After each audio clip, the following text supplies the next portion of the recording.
Serial Anupama की आने वाली कहानी में दर्शक एक ऐसा मोड़ देखने वाले हैं जिसकी किसी ने कल्पना भी नहीं की थी। अब तक हमने देखा कि अनुपमा अपनी बेटी राही से हमेशा दूर हो गई थी। माँ बेटी के बीच दरारें इतनी गहरी थीं कि लगता था जैसे कभी यह रिश्ता जुड़ैद शायद जुड़े रही नहीं पाएगा। लेकिन किस्मत को कुछ और ही मंजूर था। कहानी वहीं से आगे बढ़ती है जब राही अनुपमा से माफी मांगती है। राही टूटकर अपनी माँ के पैरों में गिर जाती है और कहती है, मम्मी, मैंने बहुत गलतियां की, आपको बहुत दुख दिया, पर अब मैं सच में बदलना चाहती हूँ। एक बार मुझे माफ कर दीजिए। अनुपमा के दिल में भी अपनी बेटी के लिए ममता का सागर उमड़ पड़ता है। अनुपमा राही को गले लगाती है और माँ बेटी के बीच का प्यार फिर से जाग उठता है। घर में एक अलग ही खुशी छा जाती है। सबको लगता है कि अब सब कुछ ठीक हो जाएगा।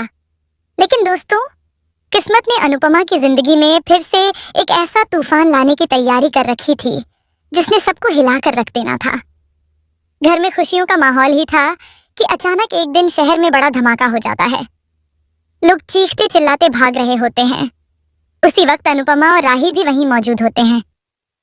राही अपनी माँ का हाथ कसकर पकड़ लेती है, पर तभी भीड़ का सैलाब इतना तेज होता है कि दोनों एक दूसरे से बिछड़ जाते हैं। अनुपमा राही से दूर हो जाती है और तभी एक जोरदार धमाका होता है। हर तरफ आग, धुआं और चीख पुकार। राही बेहोश हो जाती है और जब होश आता है तो उसके सामने सिर्फ मलबा और आग होती है। सबको लगता है कि अनुपमा उस धमाके में मारी गई। शरीर भी किसी को नहीं मिलता। घर पर मातम छा जाता है। राही अपनी माँ के लिए फूट फूट कर रोती है और बार बार यही कहती है, विक्ष, काश मैंने माँ को पहले माफ कर दिया होता। काश मैं आखिरी बार उन्हें गले लगा पाती। कहानी में आता है बड़ा ट्विस्ट। 2 साल बीत जाते हैं। राही अब माँ बन चुकी है। उसने एक बेटे को जन्म दिया है। लेकिन माँ बनने की खुशी के साथ साथ उसके दिल में माँ अनुपमा की मौत का दर्द भी हमेशा खंजर की तरह चुभता है। हर बार अपने बेटे को देखकर राही को अपनी माँ की याद आती है।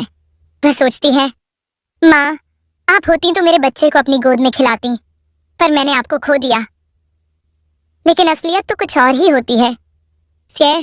सच्चाई यह थी कि उस धमाके में अनुपमा मरी नहीं थी। हाँ, घायल जरूर हुई थी। उसे कुछ लोग घायल अवस्था में सड़क किनारे पाते हैं और एक आश्रम में ले जाते हैं। वहां अनुपमा की जान तो बच जाती है, लेकिन उसकी याददाश्त चली जाती है।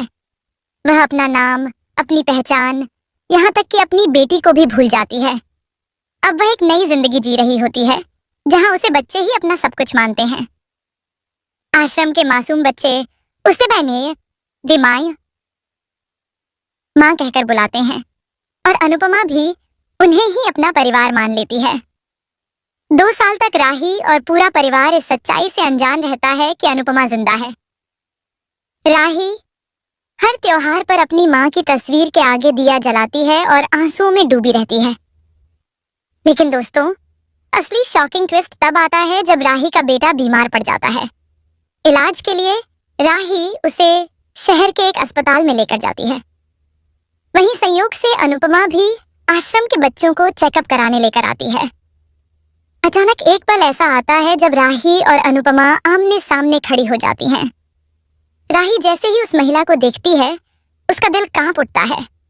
वह सोचती है, ये शक्ल, ये आंखें, ये तो बिल्कुल मेरी माँ जैसी हैं।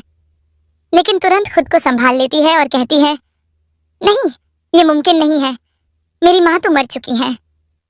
इधर अनुपमा के दिल में भी एक अजीब सी बेचैनी होती है। उसे समझ नहीं आता कि राही को देखते ही उसका दिल क्यों जोर जोर से धड़कने लगता है। उसकी आंखों में नमी क्यों आ जाती है। वह बच्चा जिसे राही ने गोद में लिया होता है, उसे देखकर अनुपमा की आंखों से अपने आप आंसू गिरने लगते हैं।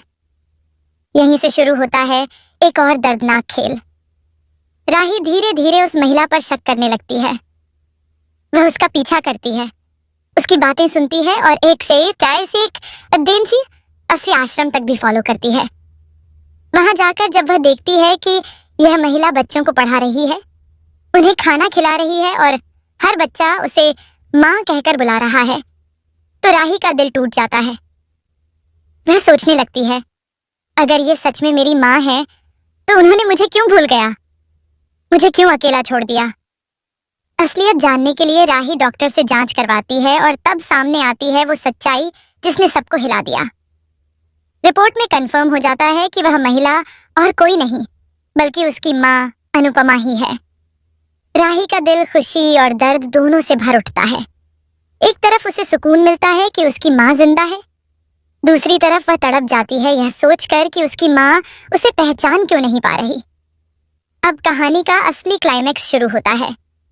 राही तय करती है कि वह अपनी माँ को उनकी असली पहचान दिलाकर रहेगी, चाहे इसके लिए उसे कितनी भी मुश्किल क्यों न झेलनी पड़े। लेकिन इसी बीच आश्रम वाले लोग अनुपमा को अपने पास से जाने नहीं देना चाहते, क्योंकि उनके लिए अनुपमा ही सब कुछ है। राही हर संभव कोशिश करती है, कभी अपनी माँ के पुराने गीत सुनाकर, कभी पुरानी तस्वीरें दिखाकर, कभी अपने बचपन की यादें दोहराकर। अनुपमा का दिल बार बार बेचैन होता है, पर याददाश्त लौटकर नहीं आती। इसी दौरान कहानी में आता है एक और बड़ा मोड़। वही लोग जिन्होंने सालों पहले अनुपमा की जिंदगी बर्बाद की थी, अब वापस लौट आते हैं। वे अनुपमा को फिर से नुकसान पहुंचाना चाहते हैं। राही अपनी माँ को खोने के डर से कांप उठती है। वह अपनी माँ की रक्षा के लिए खड़ी हो जाती है और कहती है, बस देती है, इस बार अगर किसी ने मेरी माँ को छुआ भी तो मैं सब कुछ तबाह कर दूंगी। आखिरी सीन में एक बड़ा धमाका फिर होता है। सब कुछ खत्म होता ही है।